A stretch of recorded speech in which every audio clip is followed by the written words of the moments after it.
Bonjour à tous. Pour commencer, pour se présenter, je suis Laurie Brio, je suis ingénieure de développement au sein de l'Institut français du cheval et de l'équitation, donc dans le pôle développement, innovation, recherche. Et bonjour à tous, Oriane Vallet. Donc, je suis ingénieure de projet et développement à l'IFCE sur les régions Normandie et Île-de-France et basée sur le site du Pin. Donc, on va vous présenter aujourd'hui deux retours d'expérience qu'on a fait ici sur le site du Pin sur deux matériaux de litière, le carton et les plaquettes de bois. L'idée au début, donc, c'est qu'on commence par vous mettre un peu de contexte, qu'on vous parle du protocole de test qu'on a développé. Ensuite, on développera les résultats pour le carton comme litière intérieure, donc dans des box, et les résultats ensuite pour les plaquettes de bois comme sol d'air extérieur. Donc au niveau du contexte, on a travaillé beaucoup à l'IFCE sur la valorisation du fumier de cheval. Et donc on a fait différentes enquêtes à ce sujet. Et dans ces enquêtes, il est ressorti que la plupart des détenteurs, donc 80%, utilisent de la paille en litière pour leurs équidés. Cependant, ils nous ont aussi fait remonter quelques difficultés, parfois d'approvisionnement en fonction des régions, également de prix de la tonne de paille qui est fluctuant. Et donc, on a décidé donc d'étudier les litières alternatives à la paille. On a également constaté qu'il y avait de nouveaux produits sur le marché. On avait aussi des questions sur ces nouveaux produits. Et donc, on s'est posé différentes questions, notamment sur la capacité d'absorption, le confort pour les chevaux, la charge de travail que ça pouvait engendrer. Ça nous a conduit à travailler donc sur différents matériaux, notamment sur le carton, sur lequel il n'y avait pas beaucoup de références bibliographiques. Donc pour les sols d'air extérieur, le contexte il est un petit peu différent. Le premier point important à savoir, c'est que la filière fait face à des tensions de recrutement, notamment vis-à-vis du métier de palefrenier soigneur, et du coup des questions se posent quant à l'entretien de ces surfaces extérieures. Et ensuite, selon les régions, en fait, les conditions pédoclimatiques ne permettent pas forcément une portance du sol suffisante pour garder des chevaux 100% dehors à l'année. Et on voit du coup des solutions de type logement collectif qui émergent, autant les écuries actives et des solutions en collectif aussi pour hiverner les chevaux dehors. Et donc, ces aires de vie découvertes, elles doivent répondre à plusieurs critères, notamment le premier, c'est celui de la portance. Après, on a des questions relatives à l'entretien qui doit être régulier. Et ces aires de vie extérieures doivent aussi répondre aux exigences réglementaires en termes de gestion et de traitement des effluents qui émanent de ces aires. D'où l'importance du type de sol. Donc, dans les filières bovines et ovines, il y a un réel intérêt pour l'utilisation des plaquettes de bois comme alternative à la paille. Du coup, là, c'est dans des bâtiments intérieurs. Et on a aussi des utilisations de ces plaquettes de bois comme matériaux de stabilisation, notamment autour des points d'alimentation ou des passages fréquents des animaux, par exemple. Ces résultats sont très encourageants, notamment dans la filière ovine, de l'utilisation de ces plaquettes de bois. Et ce qu'on peut voir dans la filière équine, c'est que on a un développement des structures qui utilisent ces plaquettes de bois comme air stabilisé, comme sol d'air de vie extérieur. Mais en fait, on n'a aucune référence technique sur ce type de sol, d'où les tests qu'on a pu faire sur le plateau technique du Pin. Comment on a évalué ces différents matériaux de litière? En fait, il y a eu un projet qui a permis d'établir un protocole de test. Donc, ce protocole a été élaboré de manière collégiale avec les différents partenaires que vous pouvez voir sur cette diapositive. Donc, ce protocole est sous forme d'un tableau Excel en fait avec 7 onglets. Donc, il y a 2 onglets qui décrivent comment a été fait le protocole et on a 5 onglets thématiques qui vous sont présentés sur cette diapositive. Donc, on a des indicateurs relatifs aux caractéristiques du matériau, au bien-être et au confort du cheval, à l'utilisation du matériau et au travail, à la production, à la valorisation du fumier et enfin des aspects économiques. Pour vous présenter un peu plus en détail les indicateurs, donc en fait, dans chaque onglet, vous allez retrouver un nombre variable d'indicateurs avec leur description, les ressources bibliographiques qui ont été utilisées pour notamment la méthodologie d'évaluation de ces indicateurs. Vous allez avoir pour tout ce qui est caractéristique du matériau, par exemple, on peut évaluer tout ce qui est taille des fragments, la capacité d'absorption, le conditionnement aussi du matériau. Pour tout ce qui est bien-être et confort, du coup, ça s'appuie sur le protocole cheval bien-être que vous connaissez peut-être, avec l'évaluation, par exemple, de la note d'état corporel, du budget temps ou encore de tout ce qui est écoulement naso-oculaire. Ensuite, sur la partie plutôt utilisation du matériau et travail, donc on va avoir une évaluation du temps passé par tâche pour différentes choses, la mise en place d'un matériau par exemple, l'entretien d'une surface stabilisée qu'on parlera plus tard par exemple. Et pour la partie production et valorisation des effluents, vous allez avoir des indicateurs relatifs à la quantité de fumier produit, à sa qualité et ensuite à tout ce qui est quantité et qualité du compost produit. Et sur les aspects économiques, il y a en fait tous les évaluations des coûts relatifs aux différents postes. Donc, par exemple, le carburant utilisé, le coût du matériau ou encore de la main-d'œuvre. Ensuite, ce protocole de test a été testé sur différentes litières. Donc, la première, ça a été la paille de lavande. Donc, on n'en parlera pas ici, mais il y a un article Equidé qui reprend tous les résultats issus de cette étude. Et on va s'intéresser aujourd'hui plus particulièrement aux copeaux de carton en litière intérieure et aux plaquettes de bois, mais là, plutôt en extérieur. Pour commencer par les résultats sur la litière carton, nous on l'a testé donc sur des chevaux qui étaient sur une litière paille à la base. On les a passés sur carton pendant 5 semaines et ils sont revenus sur paille ensuite. On les a donc observés, comme Laurie disait, notamment au niveau du bien-être grâce au protocole cheval bien-être. On a observé leurs pieds et on les a aussi filmés 24 heures sur 24 pendant plusieurs jours sur chacune des litières.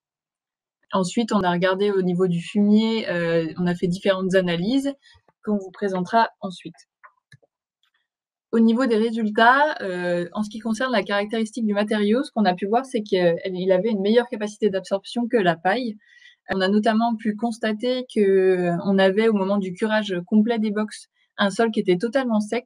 Ça peut être intéressant parce que parfois on a de la présence de moisissures quand on utilise de la paille, et donc ça peut être une piste éventuellement à creuser pour aller plus loin dans l'étude de ce matériau.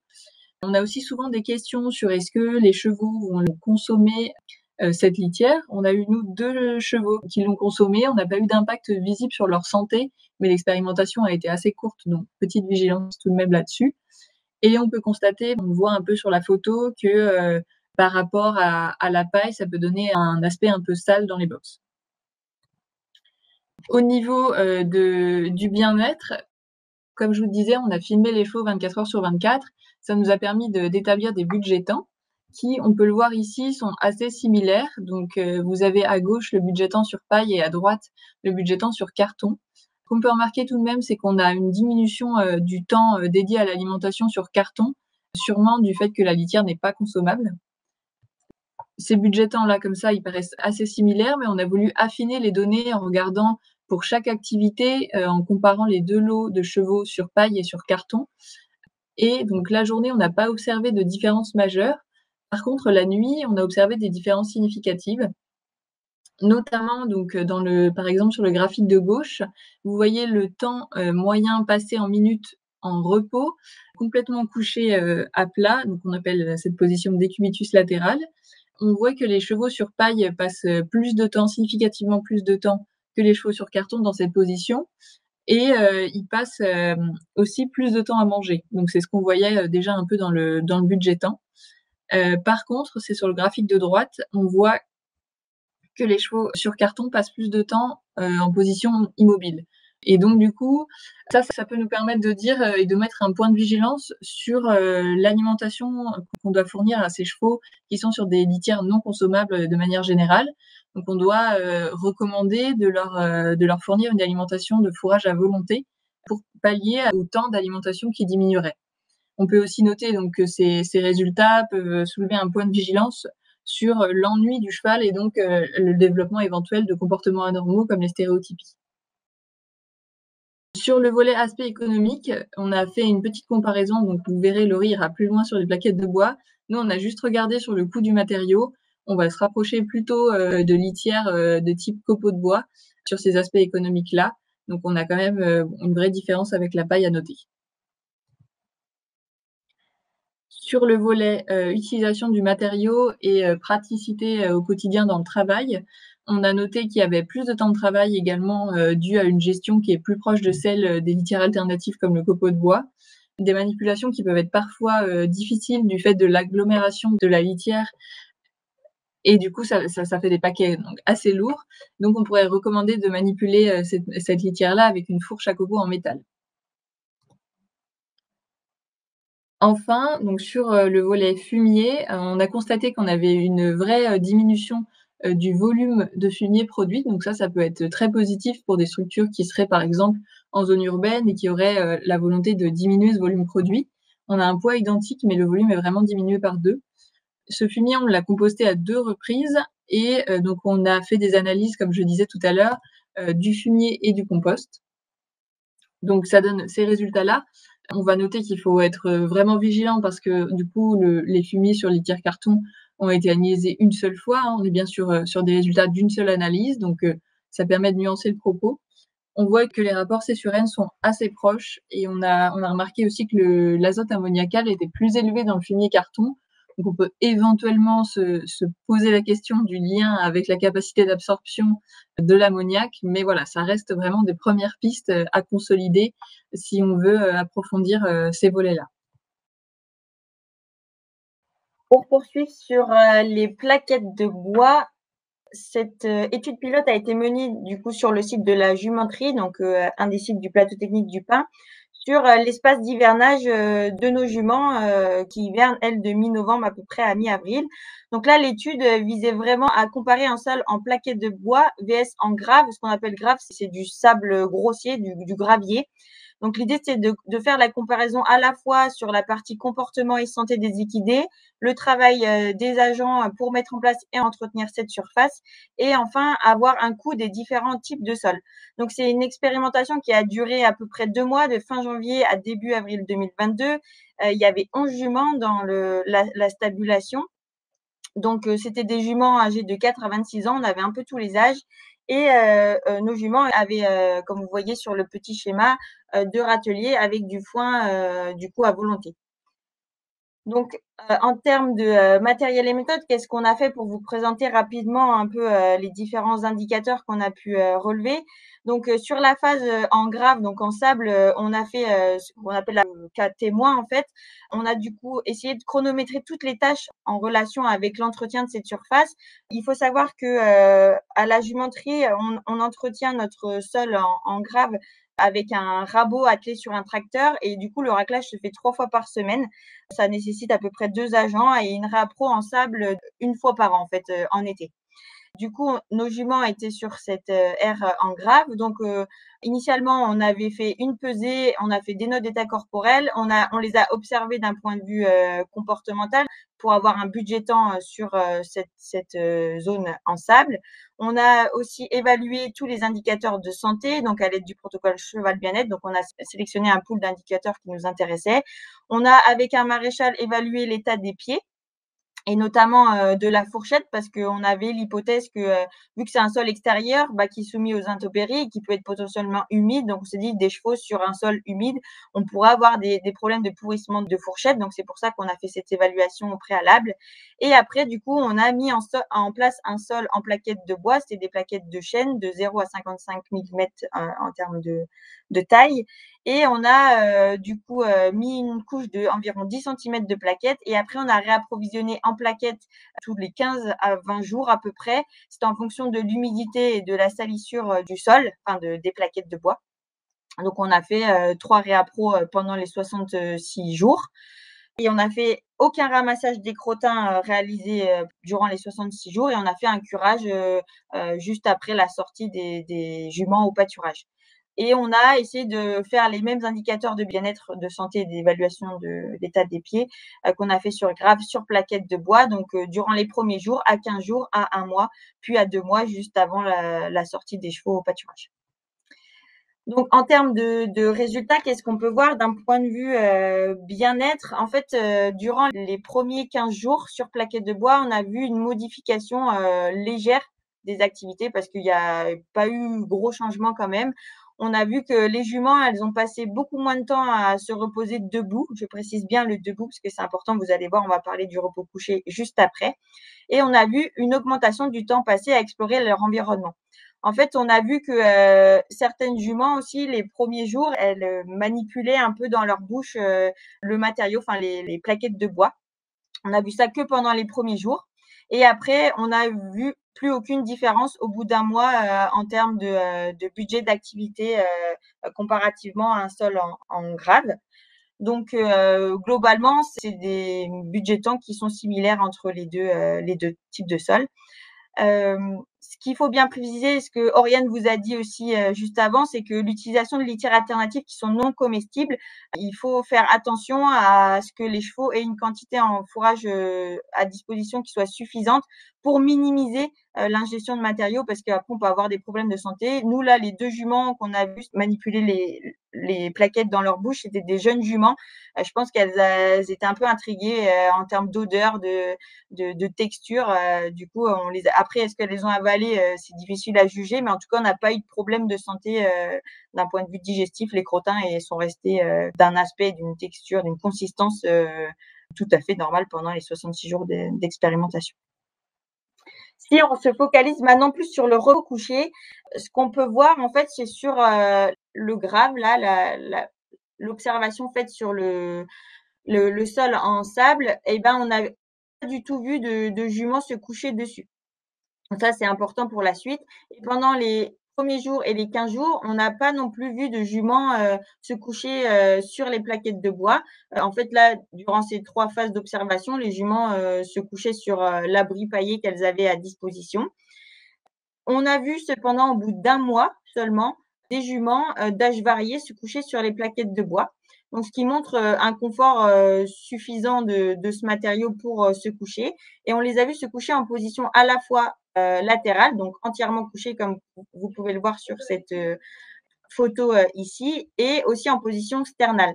Donc, ça montre bien aussi que ce matériau de litière ne dégrade pas le repos couché parce que ce repos couché, comme vous pouvez le voir, c'est à ce moment-là qu'on a vraiment un sommeil profond qui peut être atteint par le cheval et pas alors qu'on l'a pas en repos debout. Donc en fait, on voit bien que ce matériau en plaquettes de bois sur l'aire de vie extérieure, vraisemblablement, il apporte un peu plus de confort qu'un sol en grappe. Et ce qu'on peut noter aussi, c'est qu'on a vu apparaître les comportements couchés qu'au bout d'un mois en fait sur plaquettes de bois. Plusieurs hypothèses à ça. La première, c'est que le cheval est un peu néophobe, il n'aime pas trop la nouveauté. Alors est-ce qu'elles hésitaient un peu avant de se coucher? Peut-être que ça peut être une explication. Mais on a aussi vu qu'à cette période, c'était une observation avec un pic du nombre de chevaux couchés, également sur paille. Et la tendance, elle a pas été identique 2 mois après, donc à J+60, vous voyez qu'on a vu qu'une seule jument se coucher. Et ça s'explique parce que dans les jours précédant l'observation, on a eu un gros épisode de pluie. Le sol était complètement détrempé et on sait que l'humidité est vraiment un facteur qui va jouer sur le couchage des animaux. Ça a dû forcément jouer à un moment donné sur leur comportement. Donc ça, c'est aussi un critère qui est hyper important sur un sol de vie extérieur, c'est d'avoir en fait un matériau qui soit quand même suffisamment drainant et qui permette d'évacuer les jus en dessous pour garder un sol suffisamment sec.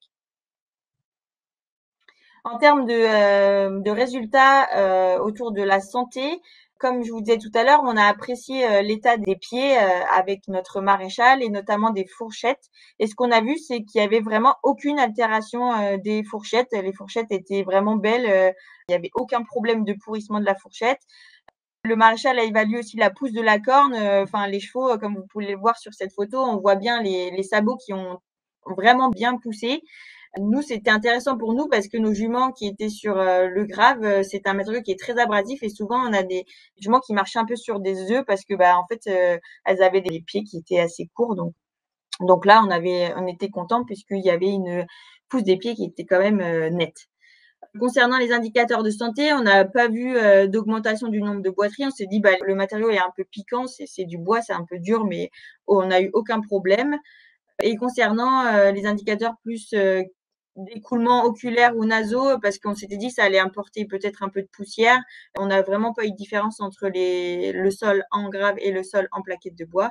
Et Pareil pour, tout ce qui est, blessures superficielles et altération du tégument, on n'en a pas eu plus sur plaquettes de bois. Concernant la partie, travail, ce que je peux vous dire, c'est que, si on regarde la partie mise en place ici, on voit que, le temps de mise en place est similaire, peu importe le matériau utilisé, que ça soit de la grave ou des plaquettes de bois. Par contre, on a un temps d'entretien qui est, considérablement, réduit pour les plaquettes de bois. Ça s'explique notamment parce que, la fréquence d'entretien est complètement différente. Sur, grave, on racle, les déjections 3 fois par semaine, alors que sur plaquettes de bois, on ne touche pas au crottin, on fait juste un réapprovisionnement en plaquettes qui est beaucoup plus étalé dans le temps du coup, et on voit le temps qui est, vraiment, minime sur plaquettes de bois, qui est divisé presque par, 7,5, par rapport à un sol grave. Donc si on continue, il faut compter par contre, un curage total de la surface, en fin d'hiver pour, les plaquettes de bois qu'on n'a pas en grave puisqu'on racle les crottins, régulièrement.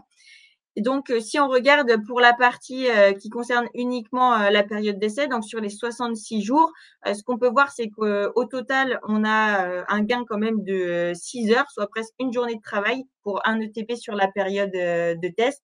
On a voulu donc extrapoler à une période, hivernale complète. Donc chez nous, elle dure de mi-novembre à mi-avril, donc environ 22 semaines. Et ce qu'on peut voir, c'est que, là aussi, on a un gain, non négligeable de presque de 2 jours de travail. Donc, ce qui est intéressant, c'est que, eh bien, les personnes peuvent s'adonner à d'autres activités, que du curage, les soins aux chevaux notamment, donc c'est non négligeable. Ensuite, si on passe sur la partie économique pour, l'expé, vis-à-vis des plaquettes de bois. Donc là, pour, juste reprendre des chiffres, parce que c'est important d'avoir le contexte. On était sur une surface de 320 m², on avait 11 chevaux qui étaient hébergés dessus sur 66 jours. Donc, concernant, les différents postes de dépenses, donc ce qu'on peut voir sur les matériaux, donc, les plaquettes de bois en tant que telles. Nous, c'était, approvisionné à une scierie, locale, avec un coût des plaquettes de bois, qui était quand même relativement élevé. On a eu un total, en termes de matériaux de 1 500 €, donc qui est 4 fois plus cher que, le sable. Ici aussi, on s'approvisionne à une carrière, juste à côté de notre site. Donc, d'un point de vue, coût, du matériau, c'est vraiment beaucoup plus élevé que de la grave. En termes d'utilisation du matériel, vu qu'on utilisait beaucoup moins, le tracteur pour, l'entretien de la surface en plaquettes de bois, on voit une économie en termes, d'utilisation du matériel, donc un coût divisé presque par 2. Pour ce qui est de la main-d'œuvre, on a aussi une économie ici puisque, du coup, on gagne en temps de travail.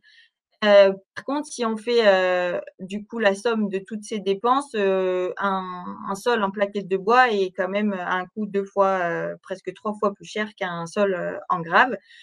Donc, à partir de là, on s'est posé des questions en disant: «Bah, comment on fait pour réduire, ce coût?» La première option, elle était de réduire l'épaisseur initiale de la couche de plaquettes initiale à 2 fois moins. En fait, on est parti sur 10 centimètres au départ, mais on s'est rendu compte que ces 10 centimètres, eh ben, il y en avait que 5 de salles et il y en avait 5 de propres et on n'avait pas d'outils pour, essayer de retourner les plaquettes. Donc on s'est dit: «Bah, peut-être qu'en fait, d'en mettre déjà que 5 au départ, déjà, ça nous permet d'économiser, moitié moins, enfin moitié plus, sur le coût de mise en place du matériau». Une autre option, ça serait d'utiliser d'autres essences de bois ou d'autres calibres, qui peuvent être moins chères. Attention, il y a certaines essences qui peuvent être moins dégradables aussi après, on va parler du fumier. Et la troisième option, eh bien, c'est d'autoproduire ces plaquettes. Quand on dispose d'un parcellaire avec, des haies, il est possible de faire un plan de gestion des haies et d'envisager d'autoproduire ces plaquettes. Après, ça a un coût aussi, mais moins cher que l'achat en direct des plaquettes sèches. Ensuite, du coup, si on passe sur la partie, valorisation du fumier et des lixivias, alors là aussi, comme, pour la partie carton, on a une seule analyse et uniquement de fumier et pas de compost. Si on compare, nos analyses à des échantillons de fumier de paille, ce qu'on peut voir, c'est qu'on a un rapport C/N qui est doublé presque, du fait d'avoir du bois, en fait. Enfin, c'est vu que c'est que du bois, il y a beaucoup de carbone. Et si on compare notre C/N, à des résultats issus d'études, plutôt, bovines, on voit qu'il est encore plus élevé. En bovin, le césurène moyen, après il y a eu pas beaucoup d'études encore sur le sujet, c'est vraiment en vogue là, donc il y a plusieurs projets qui sont en cours et on attend les résultats. Donc là, pour un césurène de fumier de plaquettes bovin, on est plutôt à 27 par exemple, mais il y a aussi là que 5 échantillons, donc c'est vraiment peu. Et les agriculteurs qui utilisaient ces plaquettes de bois, là c'était plutôt en litière intérieure, les pendaient après sur prairies ou avant des cultures. Donc voilà, un césurène très élevé, ça va du coup entraîner une dégradation qui va être beaucoup plus lente par rapport à un fumier de paille, donc il faut l'avoir en tête. Et ce que je voulais vous dire en plus, c'est que je ne sais pas si vous avez entendu parler du projet Equidef qui visait à essayer de caractériser les lixivias produits sur des aires stabilisées où sont hébergés des chevaux. On a essayé d'analyser les lixivias qui ressortaient d'une surface en plaquettes de bois et d'analyser du coup d'un point de vue physico-chimique et bactériologique ces lixivias, de voir si les plaquettes permettaient de diminuer la charge polluante de ces jus. Et ce qu'on peut voir, c'est que cette couche en plaquettes de bois, en fait, elle va absorber une partie de ces éléments lixiviables, notamment un peu d'azote, les matières en suspension et du phosphore. Donc, c'est un point aussi positif pour cette surface en plaquettes de bois. Donc en conclusion, ce qu'on peut retenir, c'est qu'on a donc maintenant un protocole générique qui peut permettre de tester d'autres matériaux également de litière alternative à la paille. Pour le carton, globalement, on a donc des petites vigilances au niveau du temps de travail. Au niveau de la santé, des indicateurs sont globalement ouverts, sauf voilà, sur le budget temps, où il faut également avoir une vigilance sur l'approvisionnement en fourrage. Le coût va être comparable à une gestion en copeaux de bois, par exemple. Et sur le fumier, c'est plutôt positif, par contre, si on veut diminuer son volume. Donc globalement, une gestion assez similaire aux autres litières alternatives à la paille. Et pour la partie du coup plaquettes de bois en comparaison à un sol en grave ou en gravier compacté, pour tout ce qui est indicateur de santé et de bien-être, on n'a pas de modification ou vraiment très peu du budget d'activité. On a des indicateurs de santé qui sont au vert, qui sont non altérés, y compris les fourchettes. On a un confort qui est satisfaisant. On voit des juments se coucher dessus. En termes de travail, on a un temps de travail et notamment un temps d'entretien qui est considérablement réduit. Pour ce qui est du fumier, on voit qu'on a une absorption des éléments lixiviables, donc ça peut être intéressant d'un point de vue environnemental. Et par contre, le coût du matériau est vraiment très élevé et ne permet pas de compenser les gains qu'on peut faire en termes d'économie de main-d'œuvre ou d'utilisation des engins. Donc, on vous a mis quelques ressources pour en savoir plus, notamment les articles Equidé qui résument nos études plus en détail.